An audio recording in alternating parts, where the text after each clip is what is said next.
POCSO കേസിൽ Palakkad town south police arrest ചെയ്ത യുവാവാണിത്. പത്തനംതിട്ട സീതത്തോട് സ്വദേശി അലീഫ്, 21 വയസ്സ്, കോഴി ഫാമിലെ സൂപ്പർവൈസറാണ്. ഇൻസ്റ്റഗ്രാമിൽ വഴി പരിചയപ്പെട്ട പാലക്കാടുള്ള ഒരു വിദ്യാർത്ഥിനിയുമായി പിരിയാൻ കഴിയാത്ത ബന്ധമായി. ഒടുവിൽ അവർ തീരുമാനിച്ചു നാട് വിടാമെന്ന്. ആദ്യം പഴനിയിൽ പോയി, പിന്നെ മധുര, വരുന്ന വഴി ഡിണ്ടിക്കൽ. ഇതിനിടയിൽ പാലക്കാട് ടൗൺ സൗത്ത് പോലീസ് ഇരുവരെയും തിരയുന്നത് മനസ്സിലാക്കി തിരികെ പാലക്കാട് വഴി പത്തനംതിട്ട സീതത്തോടെത്തി. പിന്നാലെ പോലീസും.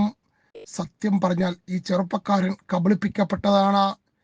18 വയസ്സ് പൂർത്തിയായെന്നും തനിക്കൊരു ജീവിതം തരണമെന്നും പെൺകുട്ടി വളരെ നിർബന്ധിച്ചത് കൊണ്ടാണ് പഠനം പൂർത്തിയാക്കുന്നതിന് മുമ്പ് തന്നെ അലീഫ് ഒരു ജീവിതം നൽകാൻ തീരുമാനിച്ചത് എന്നാണ് പോലീസിന് നൽകിയ മൊഴി.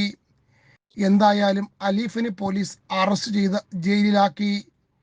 ഇനി ഏതെങ്കിലും പെൺകുട്ടിക്ക് ജീവിതം നൽകാൻ വേണ്ടി തയ്യാറായി നിൽക്കുന്നവരോട് പറയാനുള്ളത്, ആദ്യം ബർത്ത് സർട്ടിഫിക്കറ്റ് വാങ്ങി നോക്കി 18 വയസ്സ് പൂർത്തിയാക്കി എന്ന് ഉറപ്പാക്കിയിട്ട് വേണം ജീവിതം കൊടുക്കാൻ ഇറങ്ങാൻ. ഇല്ലെങ്കിൽ നിങ്ങളുടെ ജീവിതം ഏതെങ്കിലും ജയിലിലാകും.